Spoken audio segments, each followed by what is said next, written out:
promoting businesses and organizations to help them reach their full potential, lighting the path to the success of your business, enhancing the lives of our listeners by talking about things that matters most, helping you to shine your light emotionally, mentally, spiritually, socially, and physically, spreading positive vibes. You've got it locked, and you're listening to Lyte Vibrations, brought to you by Lyte Communications right here on CBN Radio 90.9 FM. And now your host and our director, Natasha Letson. Hello, you got it locked in. You're chilling with your girl Tasha T here, bringing to you another episode of Lyte Vibrations. Today in the studios we have Sergio. Bienvenido, Sergio. Muchas gracias, Natasha. Dios te bendiga. Well, it's a pleasure to have you on here. I had the privilege of interviewing Sergio on another platform. I just had to have him on the show because we always welcome a male perspective. Lyte Vibrations, of course, is all about uplifting, edifying, educating, and you know, making people's lives a little bit better from our own experiences. So what do you have for us today? Well, like we were talking the last time and everything, and then I went home and mused a bit, and I think, there were different things in my mind, but I'm sticking with the importance of a father in the home or in the life of their children. And I guess I came up with that because I know in today's society, not just locally but globally, sometimes there are those who try to diminish the importance of a father figure in the home, and we are seeing that played out in the variations of relationships that we are seeing now. Me coming from a perspective of being a follower of God, really when I say God, I'm looking more of the Christianity, and believing that I have a creator, and then he created the Institute of Marriage initially, where he created the male, female, and put them together, and he said, what God has put together, let no man put asunder. So you have the husband and the wife, and then he asked them to procreate, and meaning get children and be there for those children and have that institute where the children can thrive, with both parents being there and both parents coming from the various perspective, the female perspective and the male perspective, and having that unit to have them have an environment that they can grow, that will help them as they grow up. As there's a verse that says in Proverbs, in the Bible says, train up a child in the way they should go, and that when they come old they will not depart from it. And when I look into the society today, and we are seeing so many kids who are wayward, as we will say in our in our society, and ending up incarcerated or making a lot of different choices that sometimes society look down at them. But if we go deeper, people will have to realize that sometimes it goes right back to not having that proper home environment to help harness them and give them direction and so forth. So, I mean, I myself, I could come from a perspective when I was growing up. There's a singer called Shirley Caesar, a black American singer, Christian. She's a pastor and all that, and she said that she had an absentee father. And when she sang that song, I could have related to it, because although sometimes my dad is there in the home, then sometimes you don't see him for a while, and then you see him again, and so forth. And so it took a strong mom to try and raise us, and I think because of her belief in God, God was like our father, right? Yes. Our spiritual father. Although you need that earthly father to be there with you, do stuff with you and so forth. But I'm thankful that with all her 4 kids, none of us really went astray in the manner of what we will see with, a lot of people go to jail and all that kind of stuff. But so she tried to work hard and keep us intact. but I don't want to ramble too far off.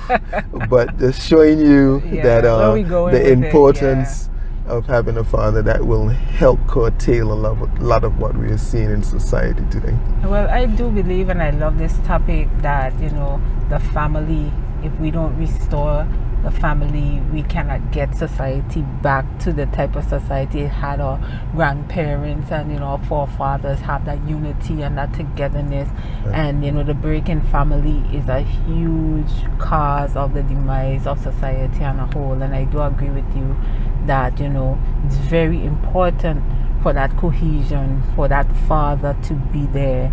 And this is a very dynamic topic, and it is at the center of everything, because somewhere along the line the men have lost their place. With the birth of the independent era of the woman, a lot of things went south with the family. Right. Because back in the day, when the men were running the show, and the women we were at home with the kids and what's not, the men had free reign to do whatever. However, like you just said, you'll see your father and then you ain't seen him, and then you see him again. He probably had another family somewhere that he had to divide his time with. And women, they had to accept that, because at the end of the day, the men were the breadwinners. Right. So but now with the rise of a woman's independence, especially with making her own money, is just certain things we're not accepting anymore. Right. And that almost single-handedly caused that rift, and it caused men to be displaced in the family structure. Right. So if we're looking at the importance of men being in the family, being there to rear their children, being there to stand unified with their wife, we have to talk about men's place in the family. Right. Can you go a bit into that? Because somehow along the line they have lost that, and it has thrown everything out of whack. Right. And that's very deep what you're saying. So sometimes it seems to be that is a societal influence with some of this, what you're explaining, and like mentioning the roles. I'm gonna come straight to exactly what you're saying. So like the role of the father, what is the role of the father? We have to ask what that is. And again, I will be coming from a lot of the biblical perspective, being a Christian now, but still, it should transcend in most societies. You will see that, like one of the things you mentioned with the role of the father should be like the main person out there trying to make a living for the home. And we know that it's difficult sometimes nowadays, because the economical situation is not that easy depending on where you're living. The economics play a lot in where you cannot afford to say have one parent working only, and it's very difficult sometimes to say, okay, hey, I'm going to go out and win the bread. Right? Then you run into some problems too, because even as a teenager I had 2 jobs. Right? And so I work the day in government, then I work at night in a restaurant. And then you can think about, suppose I was married at that time and I have a family. I work in the day, then I jump from that job and worked in the night till midnight.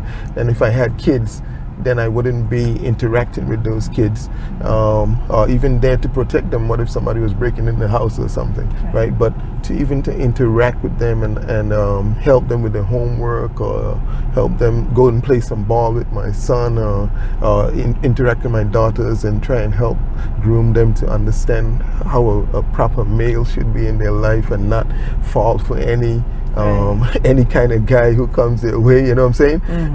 So if I'm not there, so if you look at that, if a father can't play that role and all he's about is making money and think that's all the role is, it's insufficient. So the role should not just be about economics, making the money. It should be there to guide. It should be there to help them with homework and help them to teach the son how to build something, or whatever different things you can help teach a son to fix this, or go and play some ball with him and speak into his life, give him to help his character to be confident and be a strong young man as he grow up. And in terms of the girls, help them to know this should be an example for them of what type of a husband they should seek out or male in their life, because when you don't do that, a lot of girls tend to choose the wrong kind of a person. So when they don't have that fatherly love in the home, they tend to seek love someplace else, and then next thing you know, they end up with some guy, and that love should have been, that hug that the dad should have been giving them, because he didn't have the time. He's out working all the time. Can't give them the hug. Can't probably take them out, be their first date or something, and explain a lot of different things to them and help them to realize, hey, I can wait till I get married or something. Even, and same thing with the boys.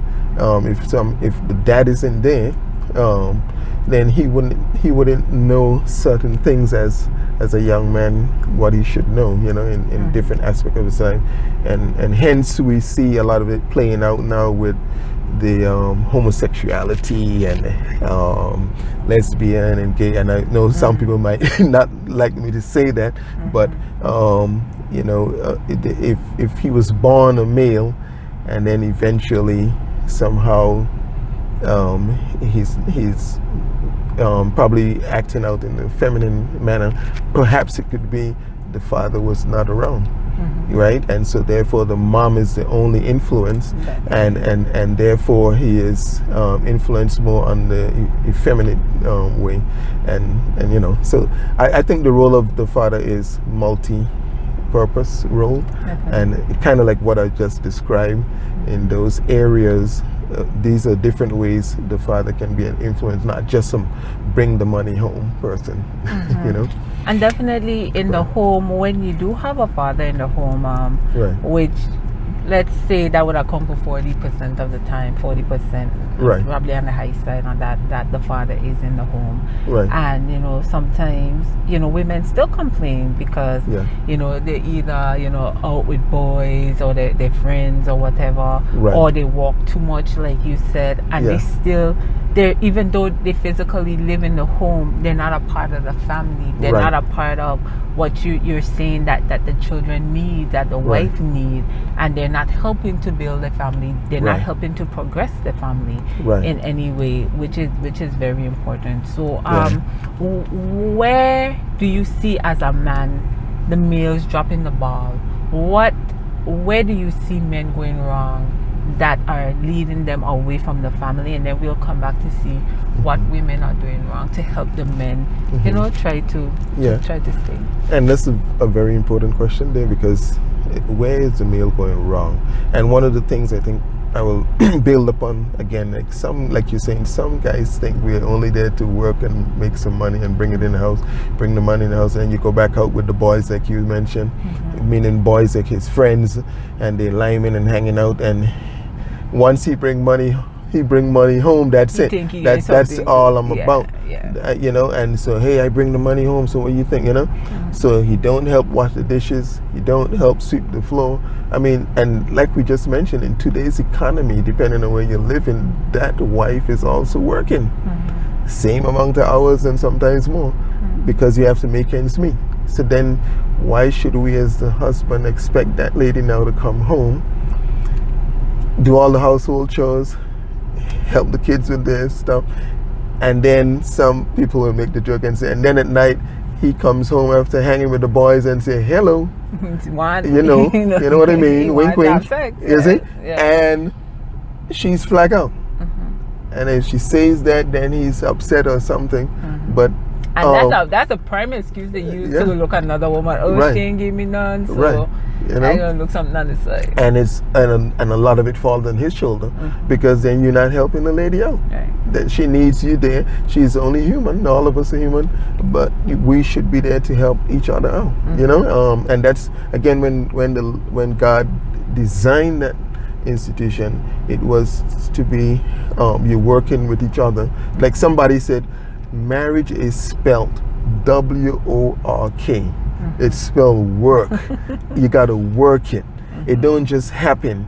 And everybody wants a fanfare of the beautiful wedding on the beach. They have this big wedding. Everybody come and drink up and eat up. And yeah, man, well, congratulations. And then they're gone after the celebration. But then the real, like one preacher used to say, when the rubber hits the road now, and you're by yourselves, then you have to work it, right? You have to work together, helping each other out, and don't expect the lady to do it all. So we're dropping the balls. Men are dropping the ball in that kind of a fashion, you know. I wouldn't say I'm dropping it, but but because I always said I want to make sure, you know, I don't get any kids outside of marriage. I want to have all my kids in the same place, and then try to help them to grow in the way they should go. You know what I mean? And that is very commendable and respectable, because most men, they have 3 and 4 here, there, and everywhere. But I'm glad you brought up the roles, because that's something that needs to be addressed with how the family is going right now. Men, to me, have some unrealistic expectations of women, where that, okay, they feel, okay, they go to work and that's the end of their duty. But a woman, we go to work, we have to deal with the children, homework, any discipline issues, anything, cook, clean, and basically still have to put out when you want it. And what you doing, just going to work, you know. So it's not fair. And when women, you know, revolt in way, and usually the sex is going to be what they're going to use, because at the end of the day, I don't have any strength for that, you know, and I don't even have no desire for that, because you're not making me desire you, because you're leaving all the chores and you're leaving all the hardships up to me, you know. So where is my love in all of that? What are you extending to me? And I think that, you know, men need to step up their game with regards to that, because 9 times out of 10 the woman making more money than you anyhow.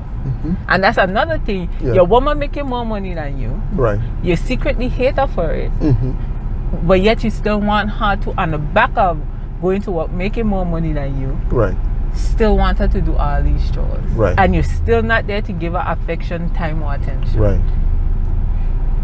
Yeah, I mean, it's and it's unfair. And then so like you're saying now, so if there's turmoil now in a situation like that, he should not blame the wife. But it seems to be now, like we're saying, so you see, it's kind of like a vicious cycle, because then if this specific guy didn't get that nurturing or guidance from his dad, then it seems like he grew up and then does the same thing in his marriage, thinking that, oh, this is it, you know, a man is just there to make some money or whatever and come home.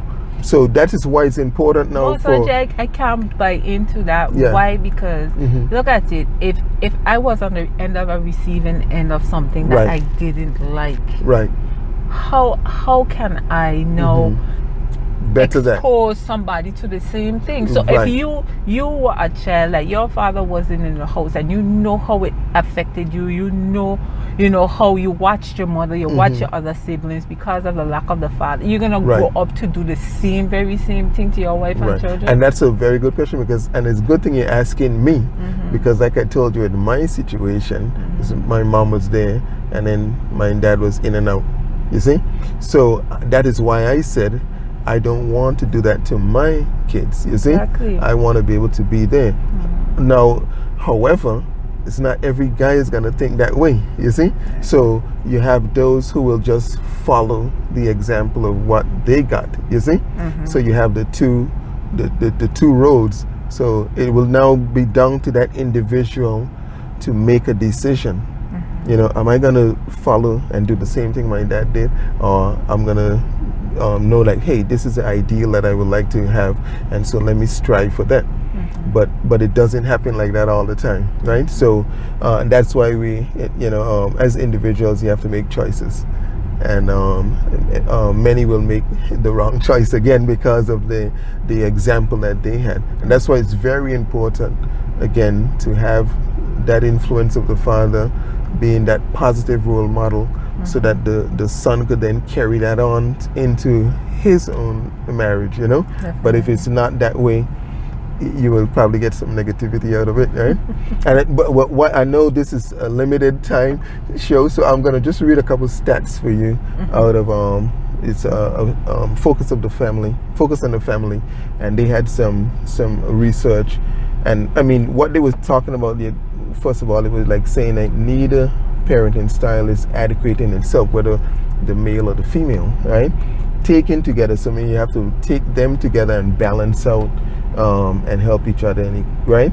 So they had some stats what they had here, and they say 82% of studies on father involvement and child well-being published since 1980 found significant associations between positive father involvement and offspring well-being, right?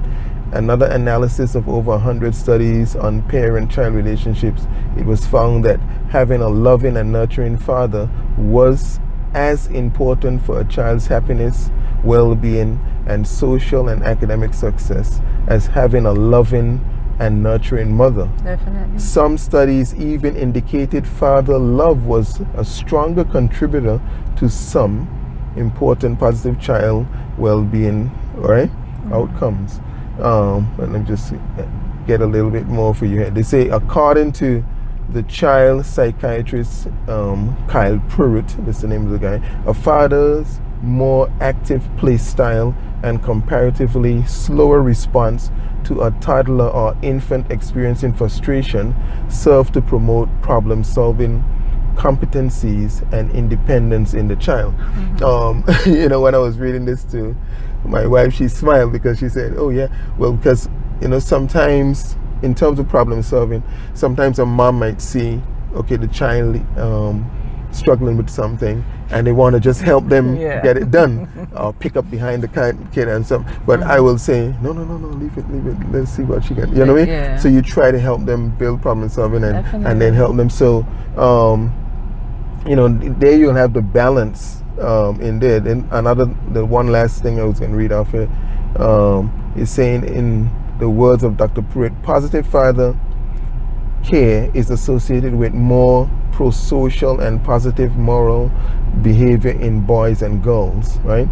This is borne out by research from the University of Pennsylvania, which indicates that children who feel a closeness and warmth with their father are twice as likely to enter college, 75% less likely to have a child in their teen years, 80% less likely to be incarcerated, and half as likely to show various signs of depression, right?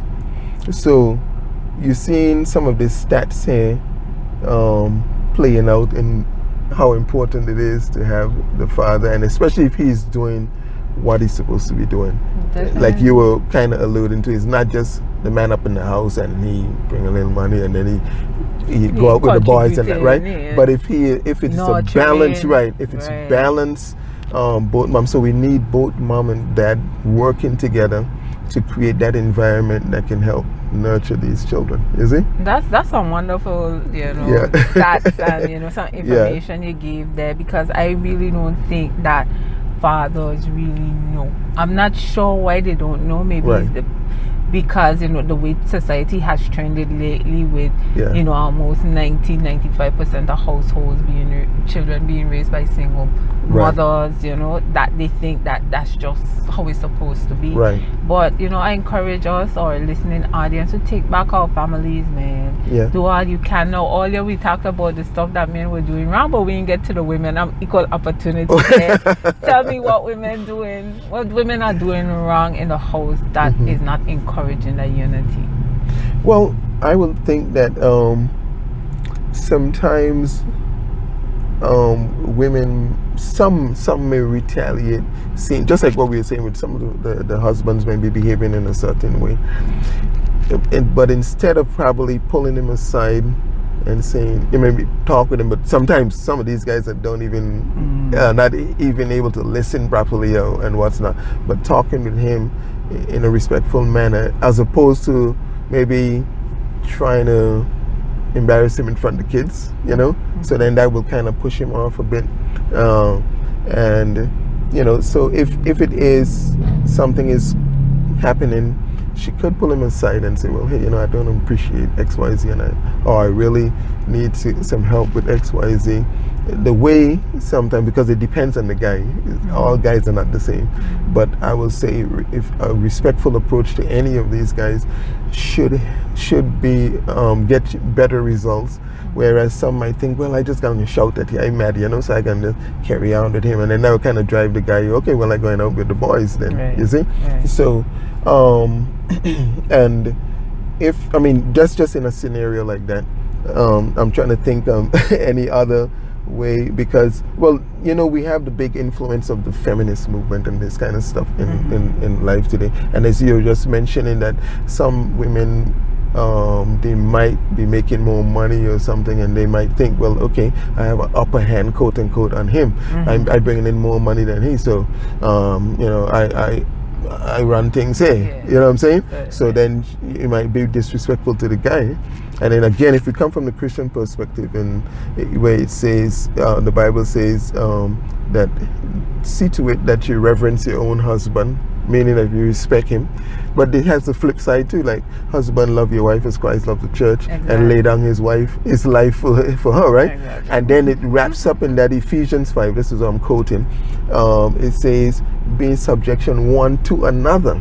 Because sometimes some people misquote it and say, wife, you see, you're supposed to submit yourself to your husband, right? But they will forget it also said submit one to another. Yes. But it also says submit one to another, you see? So if it, again, we're just talking about balancing out thing, I wouldn't say per se that the wife doing something wrong or the husband doing something wrong. We all are human beings. We're going to have some kind of weaknesses in us, and we all contributing to doing something wrong in there or doing something right. But if we could learn to balance it out and work together again, and if probably if we see each other's shortcoming or what's not, no, don't go on the rooftop and shout it out, especially in front of others and the kids. It will help us a lot. But with our weakness and we mad, we might just do it that time, and then you realize, oh boy, I messed up here, So I think I think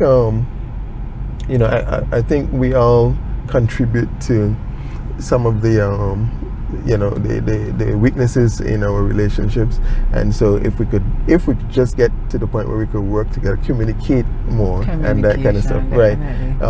Actually, I had a book there, the 10 Commandments of Marriage, and that was one of the commandments. To communicate. Communication should be the foundation of any relationship. Right. Like you said, men are into respect. So if there's an issue, you don't talk down to a man as though he's a child. Right. You talk to him as like he's an adult. Right. But the thing is with men sometimes too, Sergio, is that it almost feels like y'all want us to be nagging, because we will come to you and say this XYZ is a problem. You like, we got it, and then 3, 4, 7 months, a year later, still don't do it. You ain't do it. So I mean, you say one, you say two, and I think that people in relationships need to be a little less selfish, and they need to be more aware of what their partner's needs are and trying their best to fulfill their partner's needs. And that's one of the key words you just mentioned there, selfishness. We all innately we are selfish, and so most of us, well, again, if I come from the Christian perspective, we say we were born in sin and shaping in iniquity, and so we have sometimes we grow up with that selfishness in us, and so if we could get rid of that, and again, not like we can rid ourselves of the selfishness, we will have to ask God to help us of it. But yes, we have to strive towards that ourselves and ask for God's strength to help us out of it. And once we could get out of that selfishness and see that the relationship is not about me or it's not an I thing, it's a we thing, then I think we'll get to strive better, Awesome. And have a better environment. You've been listening to Lyte Vibrations here, chilling with me and my guest Sergio. Thank you for coming on the program today. Talk about the unity in family, man, and the importance role that men play in the lives of their children, and why you need to be more involved in your children and in your homely husbandly duties, and basically giving a few tips for men and women to be able to better relate to each other and coexist, to foster that healthy family. Final thoughts, Sergio? Well, final thoughts, I think you could wrap it up in a way that although we were saying fathers are important, mothers are important too, right? and we all need to work together and strive to build up our relationships, especially to be a model for our kids, and then we can break that vicious cycle that we are seeing, we were talking about, and our children can then grow up and they too can model for theirs, and we could one day we can see a lot of what the negativities diminish, right? Yeah, so I guess that would be the final words for now. I'd like to even listening to your girl Tasha T here on Lyte Vibrations, inviting you to share this podcast, inviting you to go on our Facebook page, Lyte Communications. We're also on YouTube, and check us out, like us, share the page, share the videos, because what we're doing here is all in positivity and upfulness. So join us again this time next week. Have a wonderful day. Thanks for tuning in. Thank you for tuning in to Lyte Vibration, and don't forget to tune in this time next week as we continue to bring you life-changing information. Until next time, shine your light.